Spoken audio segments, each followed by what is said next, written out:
Good morning, good evening. Today we're talking to Drew from Frens Place. This conversation is brought to you by Stacks Ventures. Frens Place is growing communities and DAOs for Stacks NFT, GameFi, and DeFi projects. The list includes CrashPunks, Project Indigo, stacculents, and you guys have helped us tremendously with Bitcoin Pizza NFTs. So thanks so much, Drew. Frens Place is currently in the Stacks Startup Accelerator. If you're an investor, please DM Drew for a demo day invite. Yeah, awesome. It's going really well. Thanks for having me.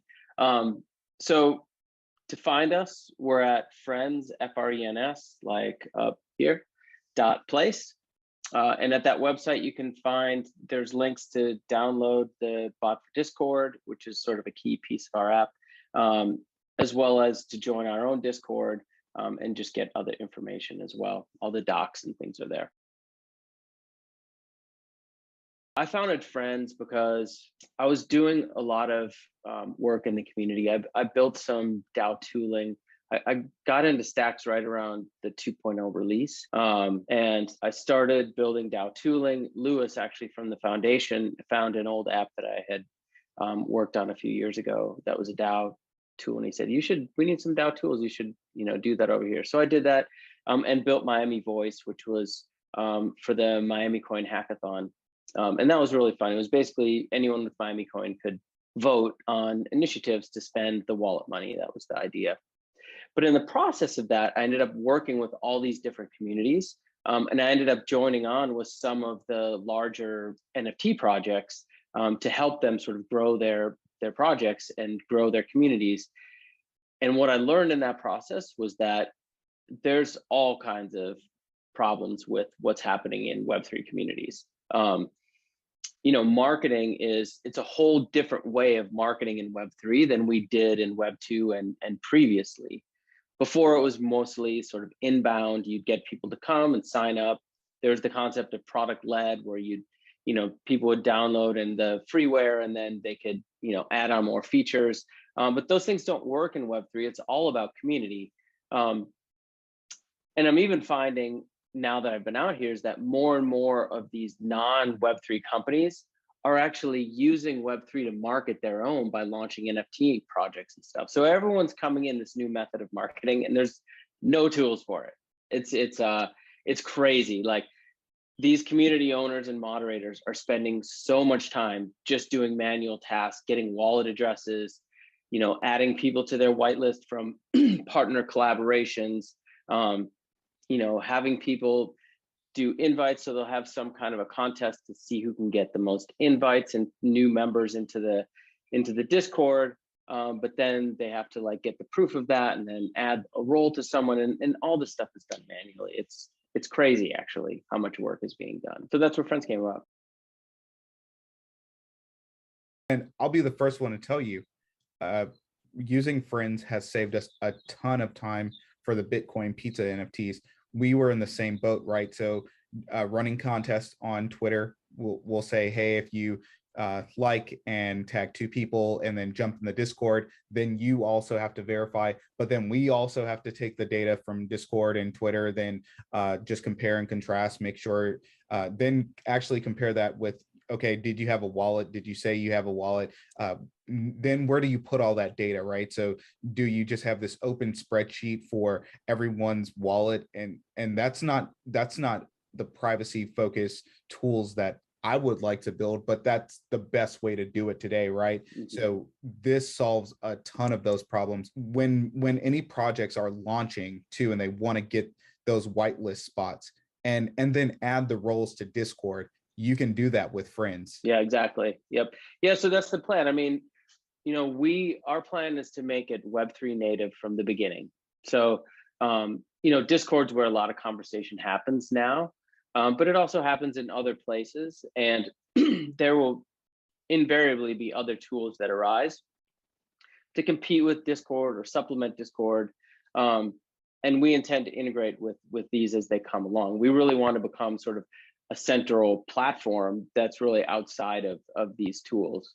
But for now, really, it's all about making that wallet connection so that it becomes Web3 native. And then from there, It's easy. You can get people's wallet addresses within Discord. You can also read. So, and this is currently live in our system where we have token gating. So you can say, you know, if someone comes into our Discord and they're holding one or more of these NFTs, then assign this role automatically.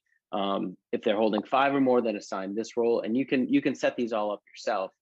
So that way, you know, you can have different places for different people depending on what their token holdings are. And then once you have that connection, you know, as we get down the road, we're going to add Twitter connections. So then there can be incentives within the community. Say, hey, can you share this tweet? And if people share it, then you're able to track that. And having the wall address also allows you to give people NFT drops and do the reward mechanism, because that's part of just reinforcing this, growing the community and participation. So it'll be really interesting to see how it evolves. It's already exciting now, and we've got a new tool out for tracking invites that should be out by the end of this month for sure. And then we have a bunch of other things on the roadmap. So, you know, and the whole idea is to make better and more engaged communities, right? Like even our invite tracker, the idea is, so currently there are invite tracker bots you can get in Discord. Most of them incentivize getting as many invites as you can, right? So oftentimes you'll see whitelist where you have to get 10 invites and then you can get whitelisted. The problem with that is it ends up being very spammy, right? People end up doing whatever they can to get those 10 invites. And sometimes it can lead to having fake accounts and all this stuff that they're just garbage users, right? Well, our invite tracker, and this is kind of the ethos that we want to have as we build this company out, is instead of just blanket getting a certain number of invites, you get points. So if you invite someone directly and they join, you get a point for that person. But then if they invite someone, then you get another half a point. For example, I don't know, it might be 100 points and 50 points. But the idea is if you invite people that have an affinity that are interested in this group, who end up inviting more people, you're growing the group in an actual true and organic way. And so that's incentivized versus just blanket spamming whoever you can get to come into the Discord. Tell us about the company Frens Place, and do you guys see the services and products for being able to interact with tokens or NFTs as a service, or is the service going to be provided for any of the crypto communities on Stacks initially to use the product as a way to incentivize their communities? Yeah, so our plan is the wallet connector and the token gating will always be free. That's our intention. Is that's just that's a tool that every project needs, and so you know we're willing to open that up to the community. And in the beginning, you know, I think some of our other tools will be we'll let people beta test and use as we grow out the tool, just to make sure that it gets right, because we want to make sure that we're creating a tool that actually is helping communities. I think eventually down the road we'll have some of the growth tools, the powerful growth tools will be some kind of subscription, whether it's NFT based or, you know, I'm not sure how exactly we'll do that. I have some ideas, but we haven't finalized that, let me put it that way. And then we'll probably also have enterprise licensing for, you know, some of the larger companies. There are a lot of big like consumer product good companies and things that are coming into this space. And they're going to need tools, but they're going to have a lot of people in their, you know, in their system. You know, a company like Adidas comes on to do an NFT launch, and there's going to be, you know, lots of people in that community. So we want to make sure that, you know, the licensing is such so that we can guarantee uptime and all that. So right now we're in bootstrap mode. We're in the process of fundraising. We have some advisors, and our core team is myself and my CTO, who his name is Ivan Kovic, or Ivan, in Croatia, and actually worked with him at my previous job. And he's a stellar developer, lead dev kind of person, really sharp. So I trust him implicitly. And then we have a couple of other devs that are working on the site, one on the back end, and one who's full stack that's helping, with everything basically. Honestly, it's kind of a challenge. For Frens, we have the advantage that at this point, we don't have any smart contracts. We're not doing anything that's really, Web3 native as such. We integrate with the APIs and the wallets and things like that, just to read and whatnot, but we don't have to worry about Clarity developers or Solidity or anything like that. But I know that is a challenge. The good news is that most of everything other than the smart contracts is kind of on a standardized, it's React and Node and the usual suite. So finding devs to do that is not difficult at all. But on the blockchain side, it's a whole different way of thinking. It's a whole other ball game. I know Higher Vibes, they were a stacked accelerator company that has a DAO. It's kind of like, I was gonna say like Indeed kind of meets Freelancer, or whatever that is now. I don't remember Freelancer or something else now, but it's basically that, and that helps. But otherwise, you post ads and you reach out to your network and you do kind of how you always did. Also have the advantage of I wrote a course on LinkedIn basically years ago in 2017 on writing smart contracts and dApps for Ethereum. So I've got a bunch of followers on LinkedIn, so I can typically get a few people that way. But Clarity, it's a whole other thing. No, great mention. And if you guys are looking for any talent in the Web3 space, especially for stacks, definitely go to Higher Vibes. And they were a part of the first cohort. Yeah, and there's still people on those platforms, that do smart contract development. But Clarity is a little harder to find. I find it's good to look in the Stacks Discord, the main Stacks Discord. There are some channels for developers and things. And there's also Civita is a guild within, it's like a DAO within the Stacks ecosystem. And they have a Discord as well. And there's some good devs in there. The thing is, it's such a tight community and everyone's so close, and just reaching out on Twitter and messaging people, and you'll be surprised how quickly someone knows someone who's got some time or got some talent, and it happens. No, so true. And Kenny the Rogers and Mariaverse, really talented, and they're part of the foundation now. So great, yeah. They've been great additions. So Bitcoin, I discovered in 2013. I don't remember what exactly it was. At the time, I had like a wine commerce startup. It was like a marketplace for selling boutique wines. I was a winemaker for a very short stint. So I was into that, but there was a problem I was trying to solve in that space. And I don't know why. At some point, I came across Bitcoin and ended up going down the rabbit hole, reading about Satoshi and doing KYC for some exchange and doing all that stuff. And I remember thinking at $400, it was so expensive. Like, I can't believe people are holding on to this. I wish I had held on to some. But oh well. That's a funny thing, like everyone assumes that people who've been around in Bitcoin for a long time are whales. But the reality is, there are some people that saw it, believed, and held on to it for so long, but it was by no means a certainty. And it was at that point, it was pretty nascent. And so, I was just playing around with it. We actually accepted Bitcoin at our store, so you could buy wine with Bitcoin. But I thought it was an amazing technology, and I thought there were a lot of potentials. And so I always watched it and followed it.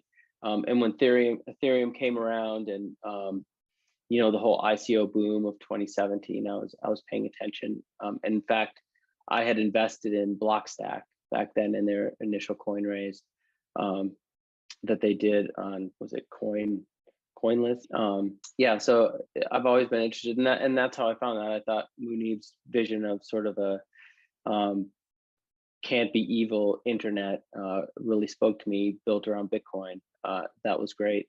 And I know it's not exactly what the vision is anymore, but it's still along the same lines and still built around Bitcoin. So when Stacks 2 came out, I thought that was also an extremely interesting model. The whole concept of staking or stacking your stacks and proof of transfer was very impressive. And so I was all in.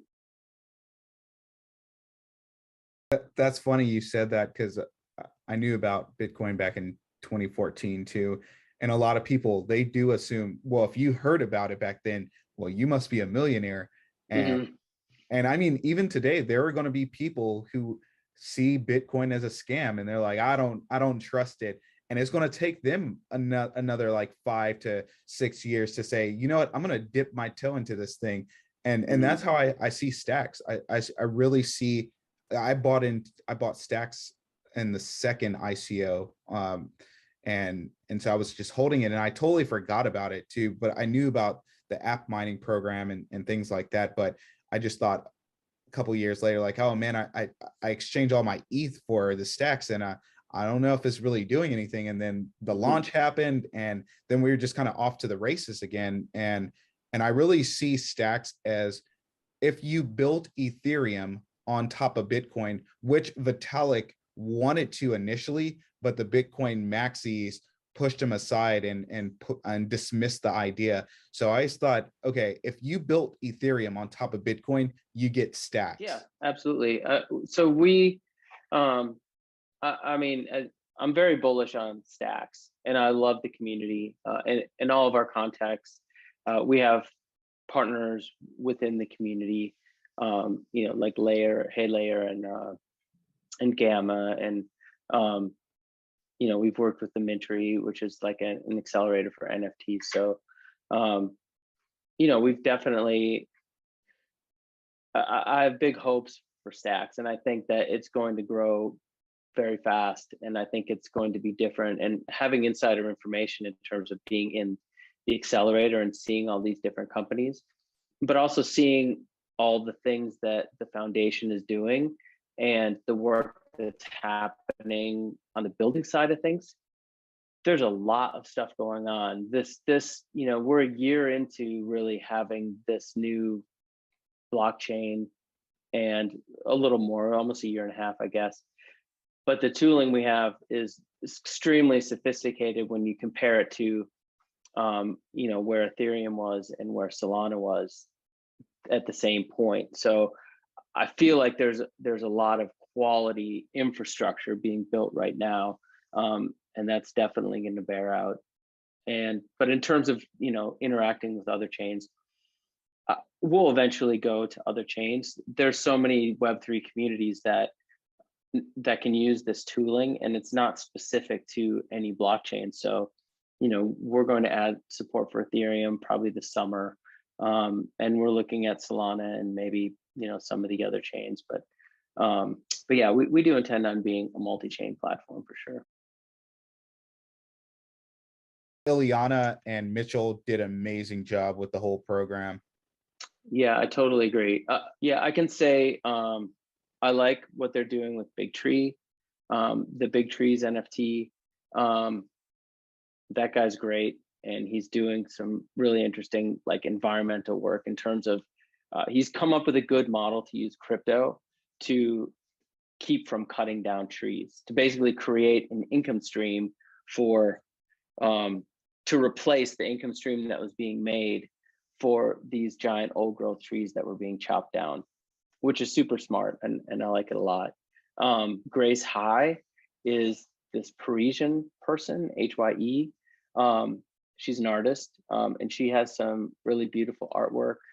The Atelier Constant, it's like a furniture one. I saw that, the Constant, that was really cool too. But I met with a bunch of them, and was really impressed with the breadth of, you know, different types of projects that they had and these different artists. And I thought there was some great stuff that came out of that. No, that's really cool. And love just mentioning the names here. We want to highlight all of the good work around the ecosystem, especially in the Mintery. I love the concept of using NFTs in real life too.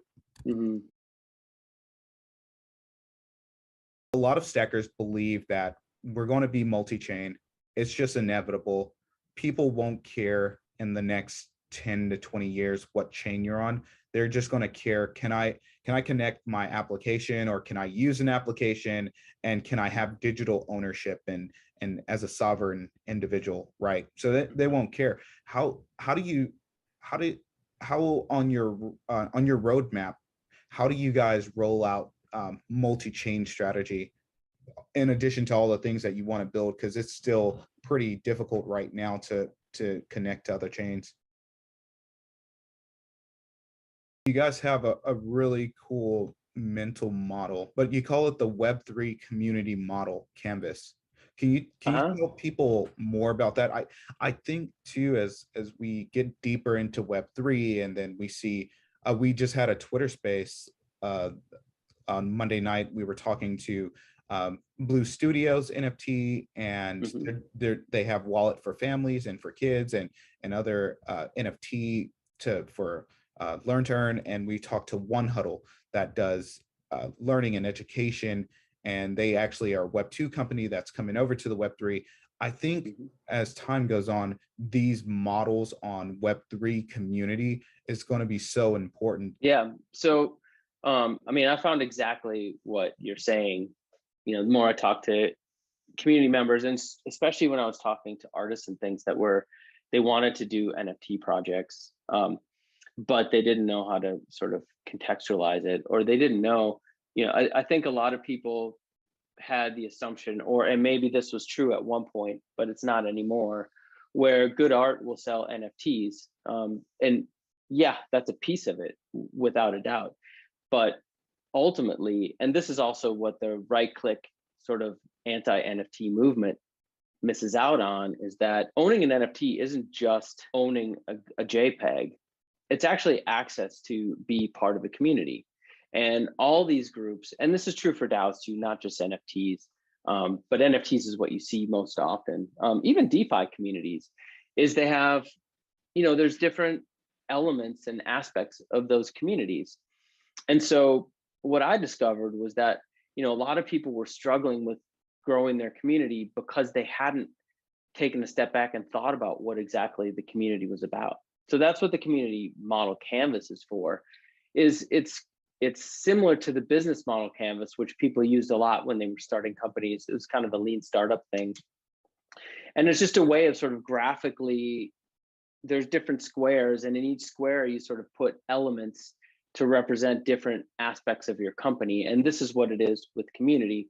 Like there's three key elements that I think are core to every project in Web3. And one is, what's the uniting principle, right? And I was talking to Hadan and Alex, he's the community manager there. And he was saying, you know, he calls that the ethos, right? But like, what is the sort of raison d'etre for coming to this community, right? It might be the art. In a lot of NFT projects, it is the art. In the Big Trees project, for example, it's about those old growth trees and saving those trees. And in other projects, there are different things. So, you know, what is the uniting principle that brings people together?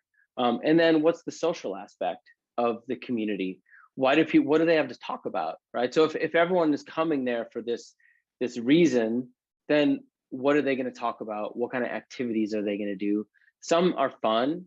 Some of these NFT projects are about games and things. And it's funny, when you go from Discord to Discord, you can see like they're very different communities, right? Like if you go to Stacculents, for example, it's the most adorable community you've ever seen. I mean, these people are so sweet and so nice, and they're great and they're super friendly. I love it in there. You know, but then you go to something else like the Weirdos, which is Mr. Xeon. He was part of Megapont. He started this on Ethereum, it's a little more sort of adult oriented, and a little more off kilter, and it's different. It's unusual. So these communities are very different. So what they do socially in the communities, that's a key aspect. Um, and then the other piece is, what's the utility, right? What is it like? If I own this NFT, what can I do with it, right? And it's getting to the point now where there's actually, everyone used to have these roadmaps of like, this is what our NFT is going to do, and everyone used to build these products by scratch. It was like, we're going to launch this NFT, and then we're going to have an airdrop, and then we're going to have staking for the NFTs, and then we're going to do a coin release. And that was like the thread that every single one had. And now it's, yeah, you can do that, but now it's like more is expected. Like, what is the utility for it? What do I get from holding this NFT? What access can I have? Does it get me into the metaverse? Can I use my PFP as an avatar in Moonray? Or, what can I do with these things? And so I think thinking those three aspects out, and usually it's one of those three is the sort of predominant cause, right? Like, it's an artist driven thing, or there's something social about it, or, or there's a utility that people are there for, that sort of drive it. But it's good to know those things. And then there's a bunch of other things to think out sort of around that and get a holistic view of your community. And I think it helps, just like everything else, when you think something through and you build upon that foundation, you're not making all these mistakes and figuring out all these things as you go along. You have a good idea of why everyone's there and what you need to do. And then it's just a matter of figuring out how to execute on that. Who are the right partners, and who, how's the, what's the best way to get new members? What do our members look like? All that kind of stuff is amazing. I can't say enough. Even there are people in the accelerator that have started companies before. I've started companies before. I know the general process of what needs to be done, but having their support and their perspective is invaluable. There's, Trevor and Kyle and Andrea are super smart people, have great feedback. And they, every time I meet with them, I like have a fresh perspective on things, even if I thought I was totally on the right track, which is awesome. And then just the way that they carry things out, I feel like, in my early days in startups, I'm way past, where I would have been a number of months in, just a couple weeks in the accelerator. So it's invaluable. And the connections. And then the other piece of it is there's so many great mentors. So, they have all these different programs. Basically every day of the week we get together. And sometimes it's interactive, and sometimes it's just learning from someone who's been there. But it's always invaluable. And everyone sort of helps out, and their team of speakers and mentors are all top notch. And then the last piece is just the cohort itself. We have our own Discord group, and everyone in this cohort helps each other. And there's all kinds of synergies in what we're doing, and partnerships that have been generated out of it. And even the first cohort, like you mentioned, Chante before, and others, they're accessible as well. And they sort of have been supportive of our work and helped us along. So it's been great. I mean, I can't say enough about the program. If I was anyone who's starting a startup on Stacks, I think you'd be remiss if you didn't at least try to get into the accelerator. You can do it without the accelerator, but it's a lot easier with the accelerator and faster.